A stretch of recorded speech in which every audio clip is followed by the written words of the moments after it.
Hey everybody, this is Dream, and today we're going to have a nice 10-game Major League Baseball slate. This slate does look similar to yesterday's slate, most of the same teams playing each other. With that said, we do have some differences though. Last night's slate really didn't ever pop off like we expected it to. This slate does feature a lot of games that have some high upside, so I do think the pitching is a little bit weaker today than it was yesterday, and that should bode well, though we do have some top tier options that have good strikeout rates, so we'll keep that in mind. The highest scoring games on the slate will likely be the Atlanta Houston game, the Chicago Cubs Arizona game, and the Washington LA Dodgers game. Cleveland Boston also has some upside, and then the Yankees and Toronto have a little bit of upside as well. The two really low scoring games are going to be Pittsburgh New York Mets and Cincinnati Seattle most likely. So keep that in mind. There does appear to be some potential for rain in a couple games, but not really enough to bother me at all from a weather perspective. So I do think that this is a pretty good slate from that perspective, at least. Unlike yesterday, where it seemed like there wasn't a whole lot of home runs in the main slate, I think today will be full of them. So let's get into this slate. It is going to be a good one. Before I get started, though, can you guys smash that like and subscribe button? It really helps the channel a lot. I really do appreciate it. Let's go ahead and get into our pitching here. So we have one core pitcher right now, and that is Hunter Green for Cincinnati. Now, what happens when you get the best strikeout guy on the slate versus the third worst strikeout team on the slate? A bunch of strikeouts. Sorry, the worst strikeout team in the third worst strikeout team in Major League Baseball. You get a lot of strikeouts. This game's on the road, so it actually boosts him as well because Cincinnati, obviously, one of the easiest places to hit a run. I expect him to have a really solid game here and get in the 20 plus fantasy point range relatively easily in this one. He's my favorite pitcher for the slate by a large margin, and it's not close. I do have several GPP plays. We'll start at the top here with Case say, for San Diego. Now, he started the season pretty solid. Uh, the real issue with him is his price is a little bit too high for uh, to make him a core play or a top tier play simply because of the price being too high, and he's facing one of the better offensive teams to start the year at least. And so I do think he still ends up over 20 fantasy points, but he definitely a GPP play today. Um, he is the second best strikeout guy on the slate, but he's definitely a little bit risky here. Gilbert for Seattle also in a good spot here. Now he's got the best earn run potential from the entire slate here against Cincinnati. And Cincinnati, their offense is somewhat inconsistent. With that said, this game could be a stackable game, from a pitching perspective with Green and Gilbert. I don't tend to like to do that though, because somebody's got to win the game. But uh, in this game, he is in the top three, from the pitching perspective or from the strikeout potential. He's been over 7 strikeouts in each game thus far this season. It's not the easiest of the schedule either, but he does feel like a GP play mostly because of the risk here. I think a 20 to 25 point range is most likely, but he could get a little bit lower than that if Cincinnati were to pop off on a couple guys, as they do have some guys in that lineup that can really do some crazy damage. Looking at Brady Singer here for Kansas City, the best thing I can say here is the White Sox suck. Singer has been over 17 fantasy points all 3 games so far this year. He's actually done that against a decent schedule. He also faced the Chicago White Sox already, and he scored 18 fantasy points in that one. I wish he was a little bit cheaper, like he was the last time he played the White Sox, but he isn't a viable option today. So the K rate is not great, but it's not bad. He's kind of in the middle from that perspective, and he's only given up 2 earned runs here on the season so far. So I look for him to be a pretty decent option, though he definitely carries some risk just because he's a bit inconsistent as a player. And then we'll look at Jones from Pittsburgh. He's facing the Mets. Now, the Mets have been very incoherent offensively. They have some games where they've just blown up and some games where they just don't do anything more than most teams. He has started the season with 10, 7, and 8 strikeouts, and the matchup here is sort of risky, but has a lot of upside as well. He's been over 19 fantasy points in all 3 starts, and his K rate really has boosted his floor. That is what we like here. I will mention that this is kind of this game between the Mets and Pittsburgh really does have a funny correlation when it comes to why strikeouts are important in baseball. Because if we look at Jones, we'll see that in this 3 games, he's had a really good strikeout rate, but he's also giving up quite a few earned runs in each game. He's had 3, 3, and 2, and but he still managed to be over 19 fantasy points in all 3 games. And then conversely, of course, and that makes him a viable GPP option. Conversely, Quintana, who's for the Mets against Pittsburgh today, has had less earned runs, but his strikeouts are lower, and he's not been over 13.8 fantasy points in the 3 games he's played.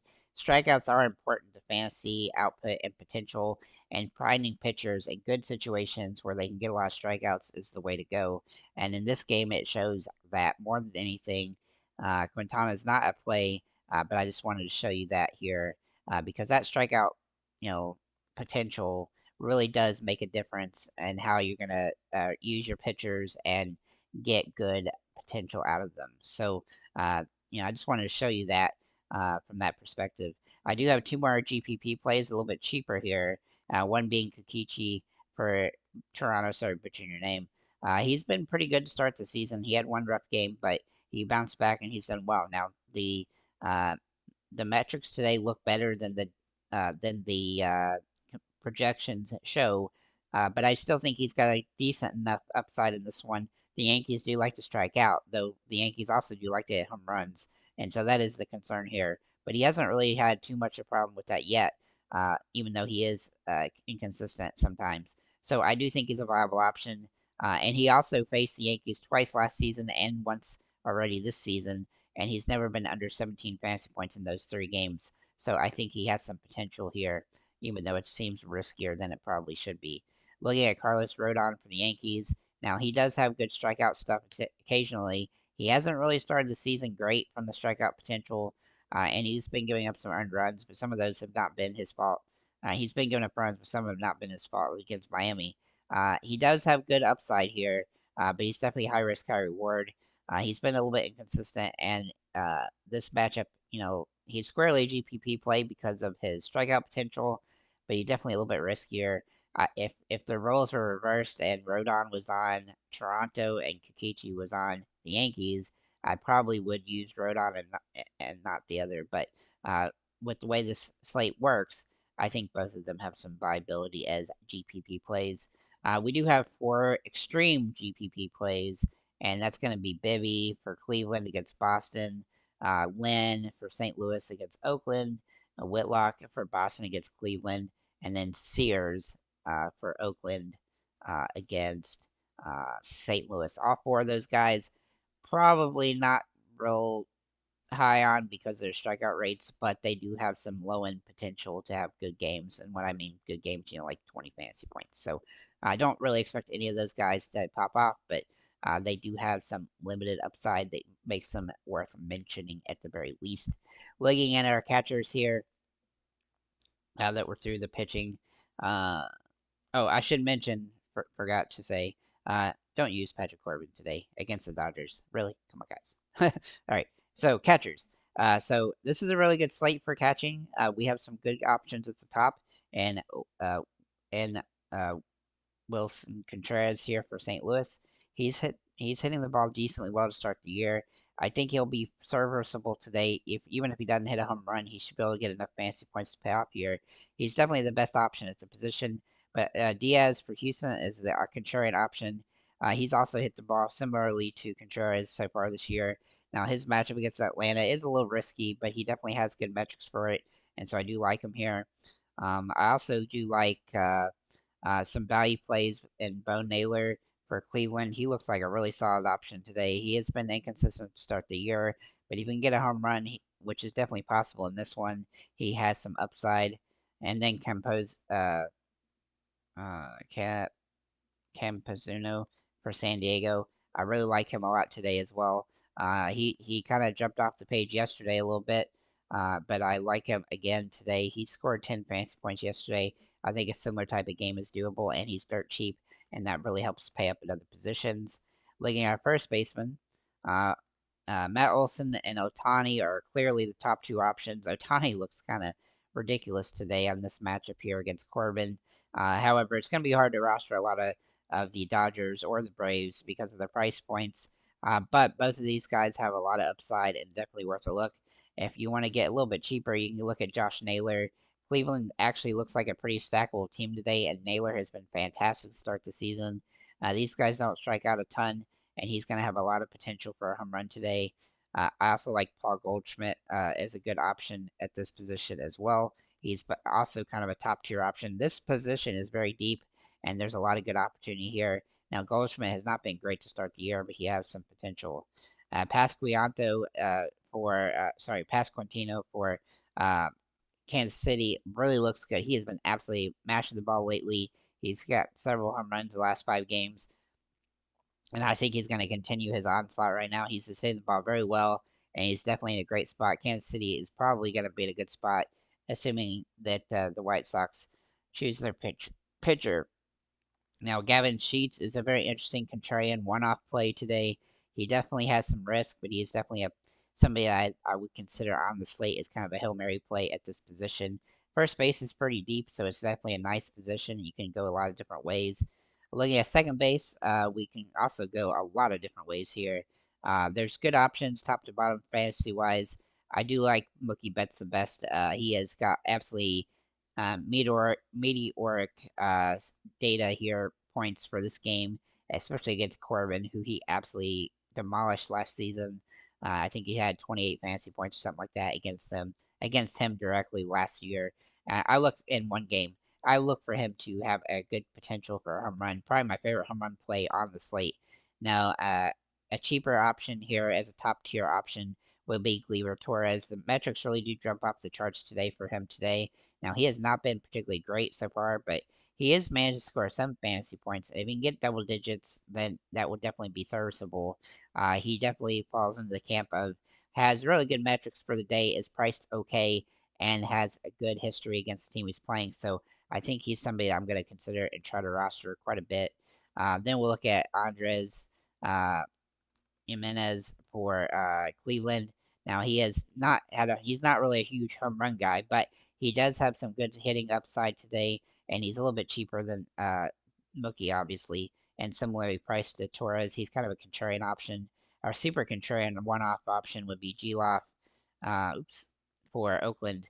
Now he has hit a couple home runs so far, and Oakland's offense is not very good, but he does have that potential occasionally to hit a home run. So he's very contrarian play. Two value plays would be Bogarts for San Diego. I do like San Diego again today. I liked them yesterday. It seemed like they were underowned, and then they had some guys that really did pretty well. So I think he's in a good situation here.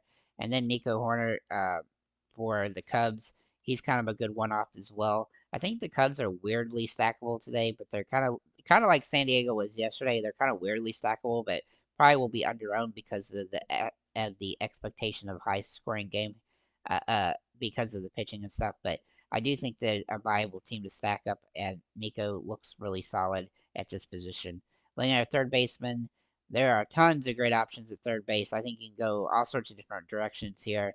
I do think I'm paying down though because the top two guys are not that great compared to the value options and stuff like that. Because the top two guys are obviously Devers and Riley. Now, Devers does jump off the page with really good metrics. However, he has really struggled to start the season batting wise. Riley has hit the ball better, but the home runs are the same for the two of them. I don't think that either one of those guys are must plays on this slate, and so I do think we can get into our value plays. And so, like Chris Morel, sorry, for Chicago White Sox, or sorry, for the Chicago Cubs, looks very interesting today. Has really great metrics for this matchup. I also like Hayes for Pittsburgh. Quintana is going to probably struggle against him, and I do like his upside in this matchup. He hasn't hit a home run, but he definitely has good hitting metrics for this one. Gabriel Arias for Cleveland is a very good value play. Assuming he draws a start today, he would definitely be on my radar in a positive matchup here. Uh, but you could also get to some contrarian options at this position, and Alex Bregman. Bregman came off the injury report and did pretty well yesterday, scoring 8 fantasy points. I do think he needs to get a little bit more than that to pay off at this price point, but he's definitely a viable option. And then Manny Machado, who I already mentioned, could sit here at third base as well. or I guess I didn't mention him actually, for San Diego. He looks like a really solid option on the slate, and he's hit the ball very well to start the season. Looking at our shortstops, um, we talked about Mookie Betts being a top tier option. He can also slide in here. Now, I could almost say that that's the way I'm gonna attack shortstop today is I'm gonna build most of the rest of the lineup and then choose a guy based on the price range that's available for what I need left over. But Mookie Betts, Bobby Witt, also a good option today. Bobby Witt has been absolutely phenomenal to start the season, and I look for him to continue that here. He missed a couple opportunities yesterday to have a big game, and he didn't score any fantasy points, but he's definitely going to have some opportunity today as well. CJ Abrams looks very interesting today. He also has been hitting the ball very well lately. He's got a lot of upside here, and he does have home run potential on this one. Machado, who I already mentioned, Volpe for the Yankees, looks really interesting today, though he's a little bit overpriced, mostly because he's hitting the ball so well to start the year. Not the hugest home run threat, but he does have stolen base potential, and that gives him some upside. Bo Bichette is kind of a contrarian play as well. Oops. He has been inconsistent to start the year, but he does have home run potential today, which is usually pretty hard to find at shortstop, but today it's really good. Looking at Kim for San Diego, he's my first value play at this position. He's had some really good games lately, and I look for him to continue that here in a good matchup. I also like Lindor for the Mets here as a good contrarian option, though he has not hit the ball very well. He does have good potential in this matchup. Looking at outfielders, I'm just going to run through these guys relatively quickly. We have four guys that really stand out a lot in Acuna Jr., Tatis Jr., Corbin Carroll, and Toscar Hernandez, uh, which Toscar is actually in a really good spot, and he's cheap. I do cheaper than some of the other top tier options. His home run metrics here are absolutely off the charts. He's going to be somebody I'm going to try to roster a lot. I'm not going to say he's a core play, but he's as close to a core play as you can get without being one. In that 4 to 5K range, I do like Stephen Kwan today. He has really good metrics for this game. He's been hitting the ball very well, and I don't think Cleveland's going to struggle too much in this one from a hitting perspective, so I do like his upside. Then I do like Michael Harris for Atlanta. Now, he's been somewhat inconsistent, but I do like his upside in this one, and it seems like a type of game that he should be able to get several hits and maybe even a home run in. I also like Ozuna, only he's a little bit more expensive, but his metrics really just jumping off the charts right now. He has been absolutely phenomenal to start the season, and so I sort of just wanted to mention him to get him while he's hot.